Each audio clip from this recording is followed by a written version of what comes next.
कि क्या वाक़ई में बिल्कुल ऐसा की कुछ है। हुआ है कि कुछ गड़बड़ भारत की तरफ से पाकिस्तान में की गई? बिल्कुल गड़बड़ आरज़ू की जी, है, दुश्मन का क्यों काम नहीं होता है करेंगे? साजिश करना।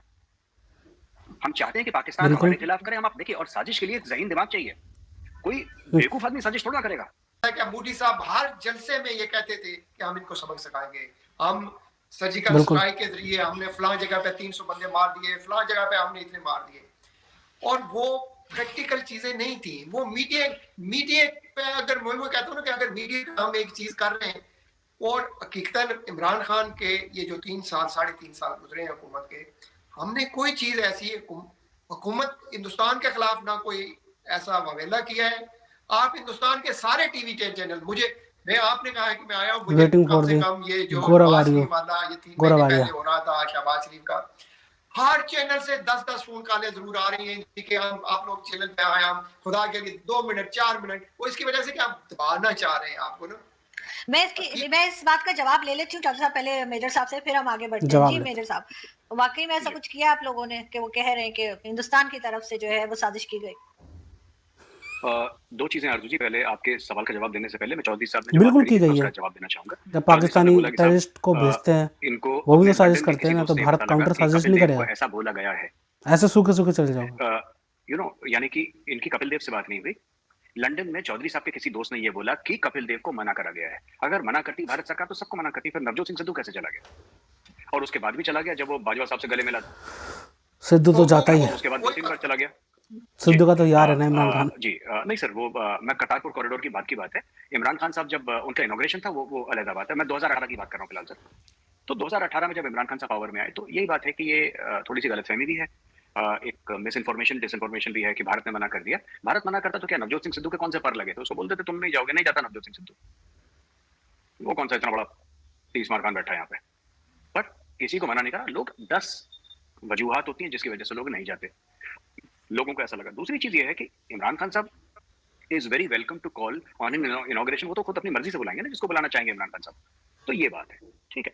दूसरी चीज़ जो ये कह रहे हैं ना कि बोला कि 300 बंदे मारे और ऐसा कुछ नहीं था और ये सब मीडिया की बातें हैं, ये सब तो आईएसपीआर हुँ, ने जब बुलाया था ना वहाँ पे फॉरेन मीडिया को, तो 32 दिन के बाद बुलाया था। ये पकड़ा। 32 दिन के बाद ट्वीट उसी उन्होंने 24 टाइम घंटे में बुलाना कर था दिया ना। कि कौवे मार दिए और पेड़ गिरा दिए और भारत ने झूठ बोल दिया और खाली बम ऐसे ही फेंक दिया और उसी 24 घंटे के अंदर बेवकूफ है ये बुलाना था ना अभिनंदन, इंटरनेशनल ये मीडिया को। सब दुनिया भर की चीज। लेकिन फॉरेन मीडिया को फॉरन बुलाते हैं ना अगले 24 घंटे के अंदर कि देखो भारत झूठा है, भारत को एक्सपोज करना चाहते हैं, आ जाओ, ये देखो सच्चाई, झूठ बोला भारत ने, सामने ये गलत मारा है। थोड़ा। 32 दिन के बाद फॉरेन मीडिया वहां पे गया, जंगलों में चल के गए वहां पे, और देखो तो ठीक है, that is open to interpretation. Bharat ने तब करा नहीं साफ-सफाई करा, कर फिर दी ये थी ना। बहस हो सकती है ना। अच्छा, आपका सवाल आरजू जी, जो आप, मैं माफी चाहूंगा एक बार जरा आप दोबारा पूछ लीजिए सवाल, आपने क्या पूछा था मुझसे? नहीं, मैं आपसे यही कह रही थी कि चौधरी साहब जैसे कह रहे हैं कि भारत ने साजिश की पाकिस्तान में, तो क्या उसके ऊपर ही मैं पूछ रही थी कि क्या वाक़ई में बिल्कुल ऐसा की कुछ है। हुआ है कि कुछ गड़बड़ भारत की तरफ से पाकिस्तान में की गई? बिल्कुल गड़बड़ आरजू की जी, है, दुश्मन का क्यों काम नहीं होता है करेंगे? साजिश करना। हम चाहते हैं कि पाकिस्तान बिल्कुल। हमारे खिलाफ करे, हम आप देखिए, और साजिश के लिए एक ज़हीन दिमाग चाहिए। कोई हुँ, बेवकूफ आदमी साजिश थोड़ा ना करेगा। साजिश के लिए दिमाग चाहिए।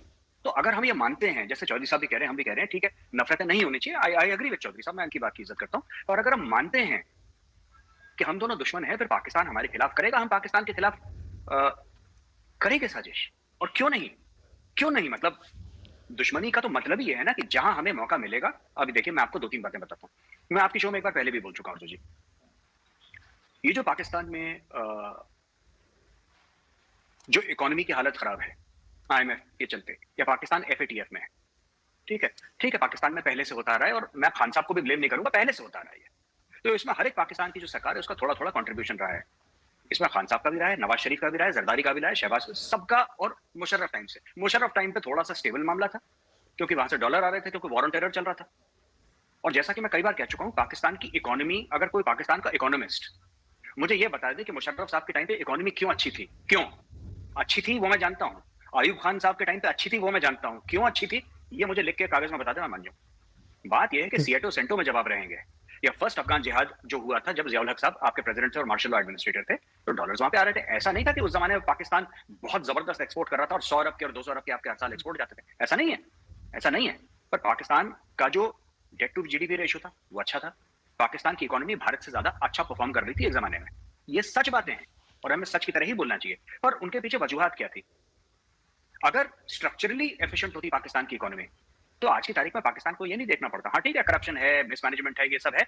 ये एक मैं बात बताऊं, पाकिस्तानी अक्सर कहते हैं ना हमारे मुल्क में करप्शन है, कि इंडिया में नहीं है करप्शन? इंडिया में नहीं है करप्शन, चाइना में नहीं है करप्शन, अमेरिका में नहीं है करप्शन, पाकिस्तान में तो पैसे ही बहुत थोड़े हैं, करप्शन कितना होगा? अच्छा, एक और चीज लोग कहते हैं कि नवाज शरीफ ने इंडिया में इन्वेस्टमेंट करी, इसलिए साहब नवाज शरीफ बड़े अच्छे दोस्त हैं। वो बेचारे के पास पैसा नहीं है कुछ, उसके पास 3-4-5 अरब डॉलर हैं, उसी को पता नहीं क्या समझते हैं कि पता नहीं कौन से सुरखाब के पर उसके पास आ गए। यहाँ पे तो 50-50, 100 अरब डॉलर की इन्वेस्टमेंट हो रही है, तब कोई नहीं पूछ रहा। तो बोलो ऐसी बात बताओ। नहीं है। देखिए, जहां तक साजिश की बात है, पाकिस्तान बिल्कुल, छोटी तो ये छोटी आपका चीज़ें को एफएटीएफ की जो सजाता है। बात है, एफएटीएफ की बात, उसमें भारत का बिल्कुल हाथ है। और मैं आपकी शो पे बोल रहा हूं ऑन रिकॉर्ड, जो आपको आईएमएफ से प्रॉब्लम हुई है, और भारत करेगा, और क्यों ना करे। बिल्कुल आप करना लोगों ने नारा चाहिए। दिया, भारत ने कभी मना तो नहीं करा ना कि कश्मीर बनेगा पाकिस्तान, सही बात है। कश्मीरियों से नाता कहला इला इला। तो देखिए साहब, आप हमें दुख देंगे, हम आपको दुख देंगे, और ये काम चलता रहेगा, ये काम चलता रहेगा। चलता ये रहेगा। लश्कर तैयबा है, ये जैश मोहम्मद है, ये हिजबुल मुजाहिदीन है, ठीक है? वो एक तरफ आपकी तरफ से है, हमारी तरफ से क्या है? हमारी तरफ से एफएटीएफ है, हमारी तरफ से आईएमएफ है, हमारी तरफ से अमेरिका है। वो चलता रहेगा, ये गेम चलता रहेगा। इसमें ना हमें बुरा मानना चाहिए, ना पाकिस्तानियों को बुरा मानना चाहिए। बिल्कुल, बल्कि अंडरस्टैंड करना चाहिए मेरे ख्याल से। लेकिन चौधरी साहब, आप मेजर साहब की बात का जवाब तो देंगे ही, लेकिन साथ-साथ मुझे एक चीज़ और भी बताइएगा कि बहुत बार जो है वो हमारे जो हिंदुस्तानी दोस्त आते हैं शो में, वो बताते हैं कि जी बड़ी डेवलपमेंट हो रही है इनकी साइड की कश्मीर में, यूएई भी एक मॉल बनाने जा रहा है और बड़ा कुछ हो रहा है। तो आप हमारी साइड के कश्मीर के हैं, पाकिस्तान की साइड पे आज़ाद कश्मीर के, तो आप भी कुछ बताइए कि क्या डेवलपमेंट हो रही है पाकिस्तान वाली साइड पे, और वो एयरपोर्ट हमारे खुले या अभी भी बंद है? मैं आप कह रहे थे ना कि कुछ चीज ये कागज पे लिख लो, मेजर साहब आप कागज निकालें और लिखें। मैं आपको बता रहा हूँ, इमरान खान दोबारा प्राइम मिनिस्टर पाकिस्तान बनेगा, और इंशाल्लाह सर, इंशाल्लाह हम भी यही चाहते हैं। मैं आपसे इंशाल्लाह बनेगा, और इस मुल्क की इकानमी इंशाल्लाह फ्यूचर में काबिल रश्क होगी। मैं इससे ज्यादा इसलिए नहीं कहना चाहता कि बहस नहीं करना चाहता इस मौजू पे ना। फिर दूसरा, हकीकतन जो हम गुफ्तगू कर रहे थे, देखें जब वो वाकया हुआ तो उसके बाद इमरान खान ने सबसे पहला काम किया कि किसी ने उसको प्रेशर नहीं दिया, ना हुआ है कि अभिनंदन और हिफाजत अगले दिन 12 घंटों में ये वापस चला गया। और इमरान खान ने फिर मैसेज दिया कि हम पाकिस्तान के साथ अच्छे तलाकात रखना चाहते हैं, करना चाहते हैं, और खुदा के लिए ये जंगें जो शुरू हो जाती हैं, मगर ये खत्म होने का किसी को पता नहीं होता कि कितनी तबाही होती है, कितने इंसान मरते हैं। चौधरी साहब, सॉरी वो आपकी बात को काट रही हूँ, लेकिन वो थोड़ा-सा टाइम का थोड़ा ख्याल रखिएगा क्योंकि लिमिटेड सा टाइम है। तो मुझे डेवलपमेंट भी बता दिएगा मेजर साहब को ज़रा आज़ाद कश्मीर। मैं मेजर साहब को दावत दूंगा, आप मीरपुर में आ जाए। असल 3 डिवीजन है जो आजाद कश्मीर है, एक पुंछ है, मीरपुर है, मुजफ्फराबाद है। मैं इसकी वजह से ये मुआवजा या ये इनके साथ मुकाबला नहीं करना चाहता। वहां पर आपको एक एक सड़कें होंगी तो ये सारी की सारी चीजें, एक एक घर आपको 20-30 करोड़ रुपए का बना हुआ और मिलेगा। देहातों क्या में बात है। मैं ये सिर्फ आपको सेटिस्फाइड करने के लिए आरजू की वजह, देहातों में एक एक घर तकरीबन 80-80 बेडरूम का है। मतलब आप अगर आजाद कश्मीर में आ जाएंगे तो प्रोस्पेरस लगेगा। वहाँ दूध डेवलपमेंट की जो कह नहरें बह रही रही है, हैं, शहद की नहरें बह रही हैं ना वहाँ, तो सही बात है। तो दोस्तों, ये थी डिबेट मेजर गोराबारी और आरजू काज़मी की, और जिसमें पाकिस्तान के किसी पैनलिस्ट को बैठा रखा था, जो कि बात कर रहा था कि अब कश्मीर में इतनी सारी इन्वेस्टमेंट हो रही हैं, और इतने सारे दूध और शहद की नहरें बह रही हैं, और इतने 30-30 करोड़ के तो एक एक घर है, 80-80 बेडरूम है एक एक घर में। तो मतलब कि भाई साहब, इतनी डेवलपमेंट हो रही है, तो वहाँ पे फिर प्रोटेस्ट क्यों हो रहे हैं? दिन रात प्रोटेस्ट हो रहे हैं। अभी 1 हफ्ते पहले इतनी बहुत भयंकर तरीके से प्रोटेस्ट हो रहे हैं, पुलिस वालों को संभाला नहीं जा रहा, पूरी पाकिस्तानी आर्मी आ गई है। क्यों हो रहे हैं वहाँ पे? क्यों लोग आज़ादी का नारा लगा रहे हैं और भारत के साथ शामिल होने के लिए बात कर रहे हैं? तो मतलब ये सारी लाहौरी चूरन दिया जाता है पाकिस्तानी अवाम को और दुनिया को। पाकिस्तानी अवाम को तो दिन रात ही लाहौरी चूरन चटाया जाता है कि देखो जी, कुछ भी अगर तुमने करा तो भारत आ जाएगा और भारत तुम्हें खा जाएगा, क्योंकि भारत हमें तरक्की करता हुआ नहीं देख सकता, क्योंकि ये हिंदुओं की साजिश है, राह की साजिश है। बस ये पाकिस्तानियों को बस यही दिन रात पढ़ाया जाता है और लिखाया जाता है कि भाई साहब भारत आ जाएगा, कुछ भी मत करो, भारत आ जाएगा। और बता रहे इतनी डेवलपमेंट हो रही है, इतनी डेवलपमेंट हो रही है, तो फिर पाकिस्तान गरीब क्यों है? इतनी डेवलपमेंट हो रही है तो पाकिस्तान गरीब क्यों है? कश्मीर का बच्चा गरीब क्यों है? वो पढ़ाई क्यों नहीं कर पा रहा, स्कूल क्यों नहीं जा पा रहा? और वहीं दूसरी तरफ भारत के कश्मीर में, भारतीय कश्मीर में, वो तो पीओके है, वो तो पाकिस्तान ने कब्जा रखा है। जो भारत के अंदर कश्मीर है, जम्मू कश्मीर है, सारा का सारा ही भारत का कश्मीर है, लेकिन जो भारत के कंट्रोल में है, भारतीय कश्मीर है, वो उधर देखो कितनी डेवलपमेंट है। इतने बड़े बड़े ब्रिज बन रहे हैं, इतनी बड़ी बड़ी यूनिवर्सिटी खुल रही हैं, इतने बड़े बड़े एयरपोर्ट बन रही है, हमें बताने की ज़रूरत है ही नहीं। जाके खुद गूगल करो, इंटरनेशनल अखबार खोलो, देखो न्यूज़, उसमें खुद पता चल जाएगा कि भारत में कितनी डेवलपमेंट हो रही है। भारत ने तो G20 करवा दी थी अभी कुछ साल पहले कश्मीर के अंदर। कितनी बड़ी बात है कि भारत ने G20 करवा दी, पाकिस्तान कुछ कर ही नहीं पाया। भारत ने 370 हटा दिया, 35 से हटा दी। कुछ कर पाया पाकिस्तान? कुछ नहीं कर पाया, क्योंकि पाकिस्तान का कोई हक बनता ही नहीं है। तो पाकिस्तान तो खुद इलीगली कब्जा कर रखा है POK में, तो भारत को क्या कहेगा वो? पहले तुम कब्जा तो हटाओ। UN में जो पंडित जवाहरलाल नेहरू जी गए थे वहाँ पे कश्मीर का मुद्दा लेकर कि भैया देखो कबायली आ गए हैं पाकिस्तान के, और जो हरि सिंह ने हमारे साथ मिलाया था कश्मीर को, उसमें कब्जा कर रहा है पाकिस्तान। तो गए क्यों थे? सबसे पहली बात तो ये थी। गए भी उसके बाद तो ये शर्त ये थी ना कि पाकिस्तान को पहले हटाया जाएगा, फिर भारतीय फ़ौज पूरे पाकिस्तान में, पूरे कश्मीर में आ जाएगी। पहले तो यही चीज़ करनी पड़ेगी ना पाकिस्तान को कि पहले पाकिस्तानी फ़ौज को हटाया जाएगा ना वहाँ से। वो चीज़ तो पहले निपटाओ, फिर दुहाई देते हैं देखो जी UN में ये है, वो है, ये है, भारत ने साजिश कर दी। भाई साहब, पूरा का पूरा कश्मीर हरि सिंह ने भारत के नाम किया था, भारत को दिया था, भारत के साथ शामिल हुआ था। ये कैसे झुठला दोगे बताओ? ये तो UN में रजिस्टर्ड है ना, ये तो पूरा का पूरा UN में रजिस्टर्ड है।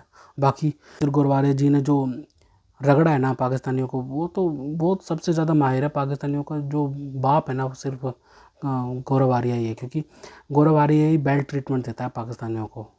जो लाहौरी चूरन चाट रखा होता है ना, उसके बेल्ट ट्रीटमेंट दे के उस नशे से बाहर निकालते हैं मेजर गौरव आर्या। बाकी ये जो पाकिस्तानी पैनलिस्ट है उसने पूछा कि बताया कि भारत हर जगह से साजिश करता है हमारे खिलाफ। देखो जी, ये रोते होते रहते हैं भाई साहब कि मतलब कि तुम टेररिस्ट भेजो, तुम भारत में आतंकवादी हमले करवाओ, कश्मीर में इतना मतलब कि हमले पे हमले करवाओ, टेररिस्ट कैंप से तुम अटैक करवाओ भारत के अंदर, मतलब कि सब कुछ करवाओ, और भारत मतलब काउंटर अटैक भी ना करे, डिफेंस भी ना करे, रिटेलिएट भी ना करे। मतलब ये क्या सोच रहे हैं कि भारत कुछ करेगा ही नहीं, मतलब भारत एकदम शांत बैठा रहे, हम सब कुछ करते रहें और भारत बैठा रहे आराम से। मतलब ये चाह रहे हो क्या? भारत IMF से लोन रद्द करवाने के लिए बहुत कोशिश करता है, पाकिस्तान को लोन ना मिले। बाकी लोन मिलता है तो ये तो अच्छी बात है ना, पाकिस्तान और कर्जे में दबेगा और उनकी इकनॉमी ख़राब होएगी। ठीक है, IMF वो जो FATF जो ग्रे लिस्ट है, जो फाइनेंशियल एक्शन टास्क फोर्स है इंटरनेशनल इंस्टीट्यूशन की, जो कि मॉनिटर करती है कि जो पैसा आता है, जो पाकिस्तान जो कि मिलिटेंट एक्टिविटीज़ में ना लगे, टेररिस्ट एक्टिविटीज़ ना करवाए कोई देश, तो उस पर वो नज़र रखती है वो संस्था। उसके अंदर पाकिस्तान अभी ग्रे लिस्ट में था।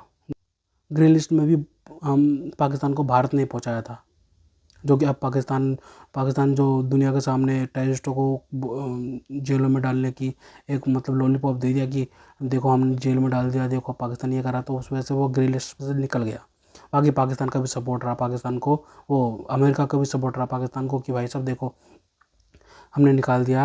अमेरिका तो थोड़ा बहुत सपोर्ट कर रहा है पाकिस्तान को, क्योंकि भाई उसको इंटरेस्ट है, ठीक है, उसका इंटरेस्ट है, इस वजह से वो ग्रे लिस्ट से बाहर निकल गया पाकिस्तान। दुनिया के सामने पाकिस्तान ये जता रहा है कि देखो हमने टेररिस्टों को निकाल दिया है और अब हम ग्रे लिस्ट से निकल गए हैं। अब देखो हम यहाँ पे शहद की नदियाँ बह रही हैं, दूध की नदियाँ बह रही हैं, अब पाकिस्तान में कुछ ऐसी चीज़ होती ही नहीं है। बाकी सब हम पता है ना क्या होता है क्या नहीं होता, हमें पता है, और भारत अपना काम कर रहा है। अजीत डोभाल, एस जयशंकर, मोदी जी, ठीक है, ये सारे काम कर रहे हैं अपनी तरफ से पूरी तरीके से। तो पाकिस्तान अब मतलब हिंदुस्तान अब चुप नहीं बैठेगा, मतलब सारी साजिशें भारत करवाता है, हम मानते हैं, काउंटर साजिश हम करवाते हैं, मतलब तुम पहले करते हो फिर हम करते हैं भाई, बात ख़त्म, यही बात है। ठीक है, ओके। तो दोस्तों, अगर आपको हमारी ये वीडियो पसंद आई हो तो कम से कम व्हाट्सएप पर जरूर शेयर कीजिएगा, ताकि हम आपके लिए ऐसे ही मनोरंजन वीडियो बनाते रहें आपके लिए। तो दोस्तों, मिलते हैं आपसे अगली वीडियो में, तब तक के लिए जय हिंद।